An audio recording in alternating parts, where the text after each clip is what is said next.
Bienvenue sur les toits de Paris et plus particulièrement sur celui de l'Opéra Garnier pour vous parler du Barbier de Séville de Gioachino Rossini.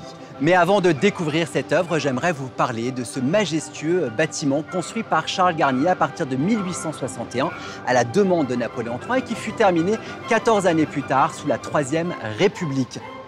L'une des particularités de cet opéra, considéré aujourd'hui comme l'un des plus beaux au monde, est sa toiture, surmontée d'une coupole encadrée par ses deux imposantes statues dorées mesurant 7,50 m de haut.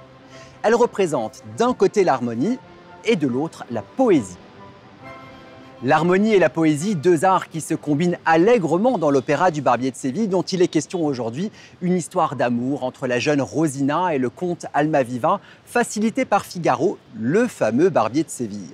Avant d'en découvrir l'histoire, intéressons-nous au compositeur italien Rossini, considéré comme un génie musical précoce. Balzac disait de sa musique, je cite, « une musique qui donne de l'espérance aux cœurs les plus endormis », alors que l'écrivain Stendhal publiait la biographie du compositeur qui était à peine âgé de 31 ans.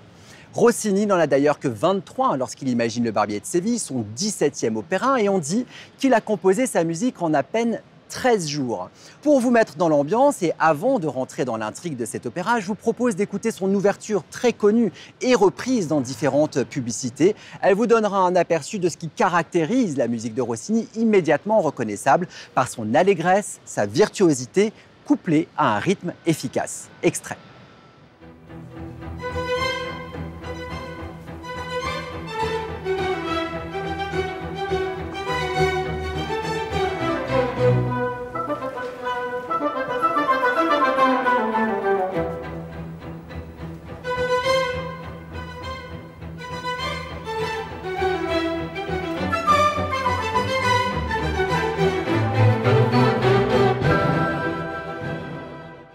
Voilà, je vous retrouve de la loge de l'Impératrice qui, contrairement à bien des théâtres où les loges principales font face à la scène, celle-ci se situe sur l'un des côtés, face à celle prévue pour l'empereur.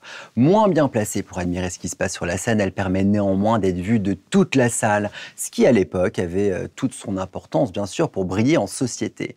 Mais Napoléon III et l'impératrice Eugénie ne siégeront jamais dans ces loges puisque l'Opéra Garnier fut achevé après la chute du Second Empire. Revenons à notre histoire qui se déroule en principe au XVIIIe siècle en Andalousie et que le metteur en scène Damiano Micheletto a choisi de transposer au XXe dans un décor qui n'est pas sans nous rappeler le cinéma d'Almodovar. L'histoire débute sur une sérénade donnée par le comte Almaviva sous les fenêtres de la jeune Rosina dont il est amoureux. Rosina vit chez son tuteur, un docteur nommé Bartolo, qui souhaite l'épouser pour conserver la dot de la jeune fille. Le barbier de Bartolo, qui s'appelle Figaro, est le vrai meneur de jeu du complot destiné à empêcher l'absurde mariage du vieux Bartolo avec la jeune Rosina. Figaro fait son entrée dans ce premier extrait que je vous propose de regarder par ses astucieux miroirs qui permettaient de voir la scène tout en observant la salle. Per un barbiere di qualità, di qualità. Ah, bravo Figaro, bravo, bravissimo, bravo. La la la la la la la la. Fortunatissimo per verità, bravo. La la la la la la la la.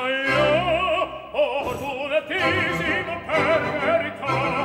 Fortunatissimo per verità. La la la la la la la la la la la. Après avoir entendu Figaro, je vous propose maintenant d'entendre la jeune et romantique Rosina chanter sa joie après qu'Almaviva lui a fait une déclaration sous forme de sérénade. Cet air, nommé « J'ai entendu sa voix », a été rendu célèbre entre autres par l'interprétation de la Calas.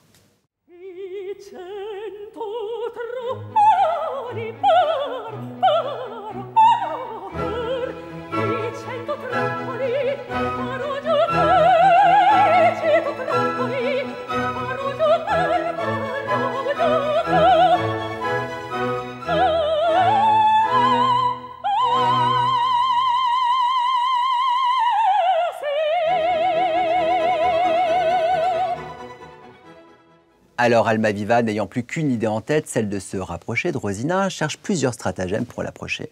D'abord, il échoue en se déguisant en soldat ivre pour pénétrer dans la maison. Puis il essaye à nouveau en se grimant en maître de musique. Et cette fois-ci, malgré la méfiance du vieux Bartolo, l'astuce fonctionne. Les deux amoureux se retrouvent enfin dans ce tête-à-tête.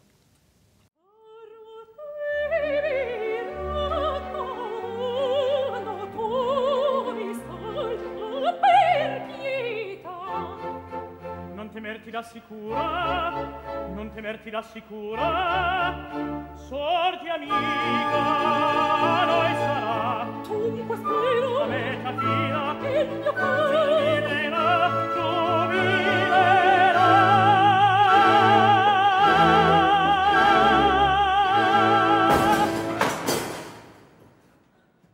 Venu aider les deux amants, notre barbier Figaro entreprend de raser le docteur afin qu'Almaviva et Rosina préparent leur fuite. Mais Bartolo, de plus en plus méfiant, quitte brusquement son fauteuil et surprend la conversation compromettante des deux amants.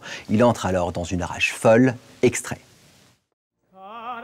Il vostro foglio, perché non fossi inutile il mio travestimento. Il suo travestimento? Ah ah! Bravo, bravissimo, Sor Alonso.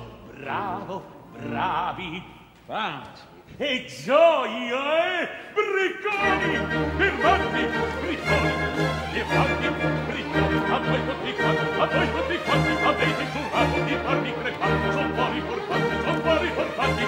portanti, mi voglio. Mais l'histoire va prendre un nouveau tournant puisque le vieux Bartolo réussit à persuader Rosina qu'Almaviva est en fait un imposteur. Et celle-ci y croit. C'est donc déçue qu'elle accepte d'épouser son vieux tuteur. Bartolo ne perd pas de temps et envoie chercher un notaire pour sceller le mariage, mais c'est sans compter sur les nouveaux rebondissements menés, bien sûr, tambour battant par notre barbier Figaro. Et au final, c'est bien Rosina et Almaviva que l'homme de loi finit par unir. Lorsque Bartolo arrive avec la police pour séparer à nouveau le jeune couple, il est trop tard. Les deux jeunes gens sont mariés et tous chantent en chœur cette union acquise grâce à l'ingéniosité sans limite de Figaro.